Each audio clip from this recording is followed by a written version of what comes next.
할렐루야. 오늘의 말씀은 창세기 29장의 말씀입니다. 오늘의 본문 말씀은 창세기 29장 15절에서 20절까지의 말씀입니다. 제가 봉독해 드리도록 하겠습니다. 라반이 야곱에게 이르되 내가 비록 내 생질이나 어찌 그저 내 일을 하겠느냐. 내 품삯을 어떻게 할지 내게 말하라. 라반에게 두 딸이 있으니 언니의 이름은 레아요 아우의 이름은 라헬이라. 레아는 시력이 약하고 라헬은 곱고 아리따우니 야곱이 라헬을 더 사랑함으로 대답하되 내가 외삼촌의 작은 딸 라헬을 위하여 외삼촌에게 7년을 섬기리이다. 라반이 이르되 그를 내게 주는 것이 타인에게 주는 것보다 나으니 나와 함께 있으라. 야곱이 라헬을 위하여 7년 동안 라반을 섬겼으나 그를 사랑하는 까닭에 7년을 며칠같이 여겼더라. 아멘. 아멘.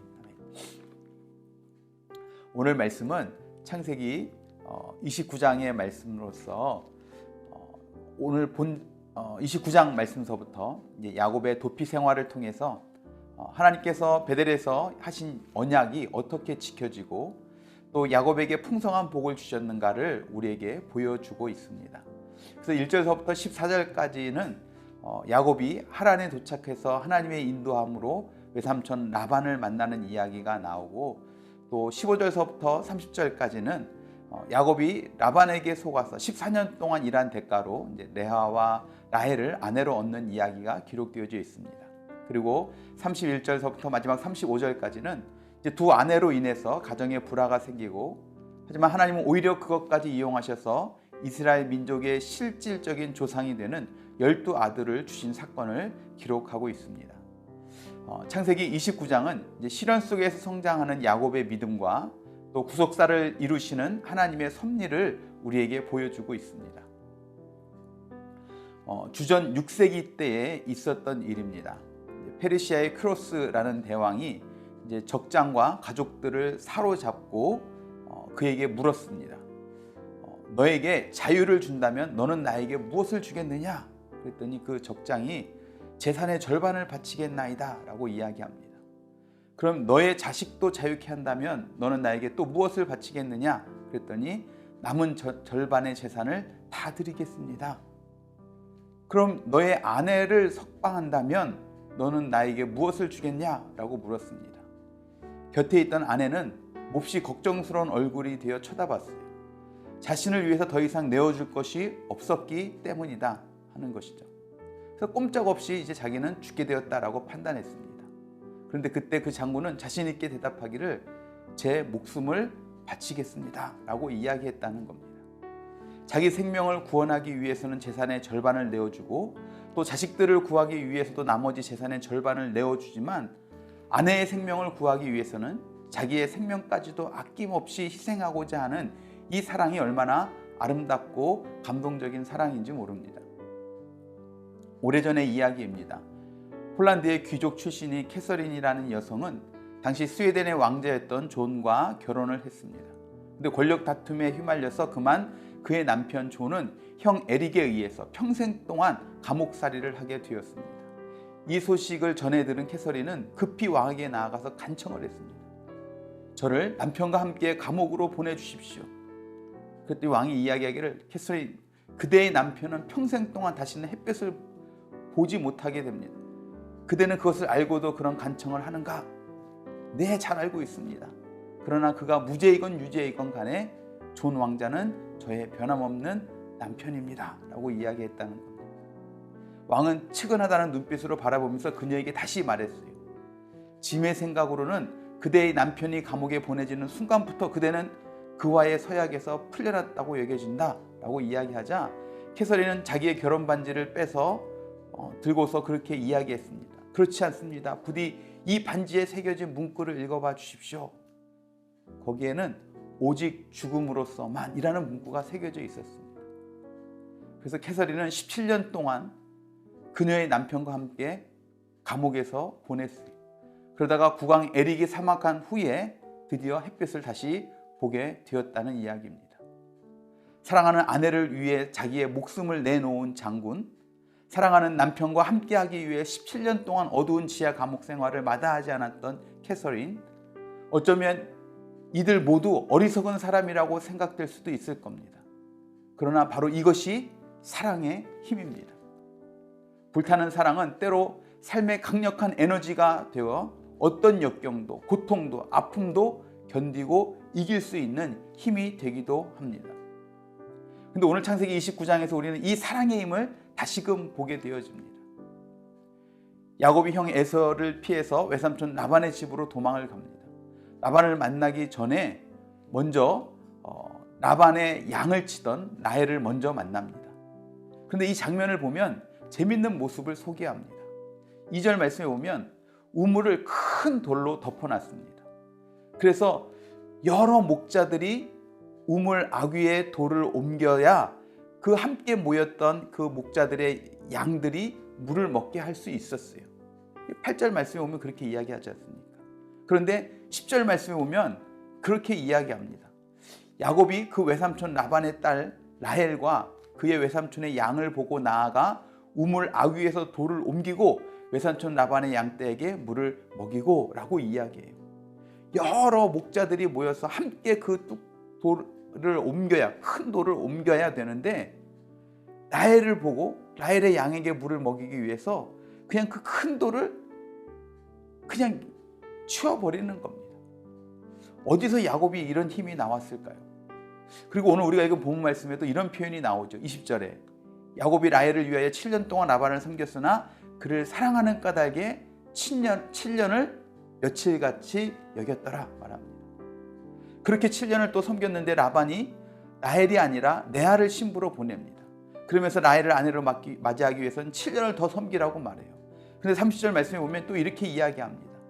야곱이 또한 라헬에게로 들어갔고 그가 레아보다 라헬을 더 사랑하여 다시 7년 동안 라반을 섬겼더라 라고 이야기해요. 우리는 사랑의 힘이 얼마나 대단한지를 야곱의 모습을 통해서 볼 수 있다는 겁니다. 야곱이 우물을 덮고 있던 그 큰 돌을 옮길 수 있는 힘이 어디서 나왔겠냐는 겁니다. 라헬을 위해서 7년을 일해야 하는데 그 7년을 며칠같이 여겨지는 그 이유가 무엇이냐는 거죠. 속임을 당했지만 또다시 소망 가운데 7년을 더 일할 수 있었던 이유가 무엇입니까? 우리가 아까도 읽었지만 20절 말씀에 정확하게 이야기해 주지 않습니까? 그를 사랑하는 까닭에 7년을 며칠같이 여겼더라 라고 이야기합니다. 그런데 이 말씀이 저에게 많은 생각들을 하게 만듭니다.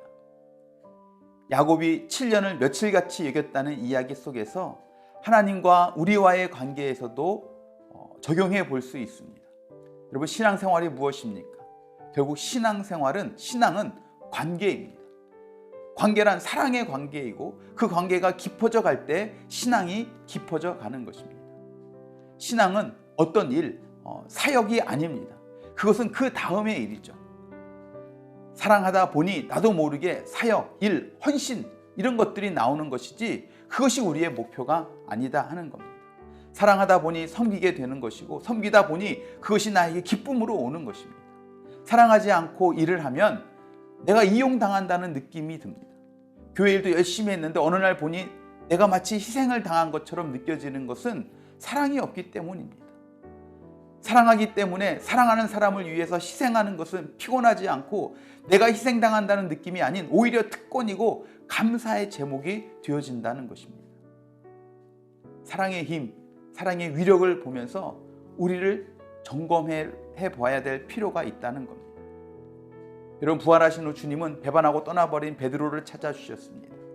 디베라 바닷가에 찾아오신 예수님께서 첫 번째로 베드로에게 하신 말씀이 무엇이었습니까? 우리 같으면 보자마자 따졌을 겁니다. 그런데 예수님은 세 번의 질문 속에서 확인하고 싶었던 것은 딱 하나입니다. 사랑입니다. 네가 나를 사랑하느냐? 7년을 며칠같이 여러분은 어떻습니까? 혹시 7년을 며칠같이가 아니고 혹시 하루를 7년같이 살고는 있지 않느냐 하는 겁니다. 나의 삶이 지루하고 힘들다면 사랑의 마음이 내게 있는가를 점검해 봐야 한다는 겁니다. 삶의 시간이 길고 짧게 느껴지는 것은 무엇으로 우리가 알 수 있겠느냐 하는 거죠. 모든 것은 사랑에 달려 있는 줄로 믿습니다. 힘들고 편안하고의 문제가 아니다 하는 겁니다. 중요한 것은 사랑입니다. 돈이 있고 없고의 문제가 아닙니다. 사랑이 있느냐입니다. 야곱의 이야기 속에서 우리가 확인할 것은 내게 사랑이 있는가? 내게 사랑이 남아있는가? 하는 겁니다. 나로 살게 하는 힘은 도대체 무엇입니까? 다른 것이 아닙니다. 돈이 많으면 돈이 나로 하여금 살게 합니까? 아닙니다. 사랑이 없으면 수 없는 돈이 아무 소용이 없어요. 결혼관계 안에서 배우자와의 관계를 다시 확인하고 회복하는 은혜가 우리에게 있게 되기를 바랍니다. 가정 안에 이 은혜가, 이 회복의 은혜가 있게 되기를 바랍니다. 우리 삶의 어떤 영역 속에서도 이 사랑이 없다면 내가 살아가도록 하는 힘, 이 에너지가 없다는 겁니다. 사랑하라, 사랑하되 뜨겁게 사랑하라. 베드로 사도의 권면이 바로 이건 아닙니까? 뜨겁게 사랑하라.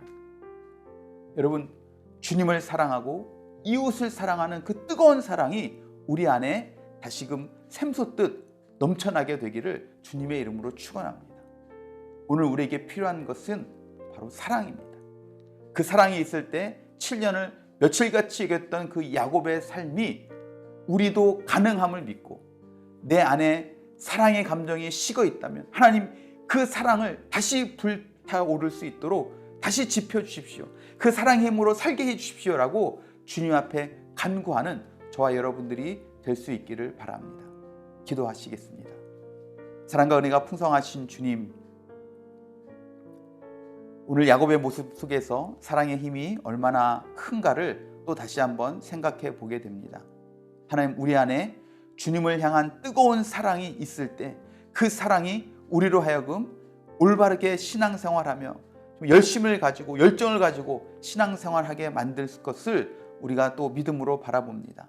하나님, 우리 삶에 힘들고 어려운 것들, 우리 삶 가운데 느끼는 여러 가지 감정들, 하나님 그 많은 것들의 중심에 있는 것이 바로 사랑의 문제라는 것을 우리가 다시 한번 기억하게 하셔서 우리와 하나님과의 그 관계 속에 우리의 사랑이 얼마나 뜨거운지 다시 한번 점검해 보게 하시고 그 사랑이 정말 하나님께로 또 우리 이웃에게로 얼마나 잘 흘러가고 있는지 다시 한번 돌이켜 보게 하셔서 우리가 하나님께 대하는 그 모든 일들과 우리 주변의 이웃들에게 대하는 그 모든 일들의 그 동기가 바로 이 사랑이 되어서 지치지 아니하고 낙심하지 아니하고 쓰러지지 아니하고 이 사랑의 힘으로 주신 사명 부끄럼 없이 잘 감당하며 살아가는 우리 모든 성도들이 될 수 있도록 주님 도와주시옵소서.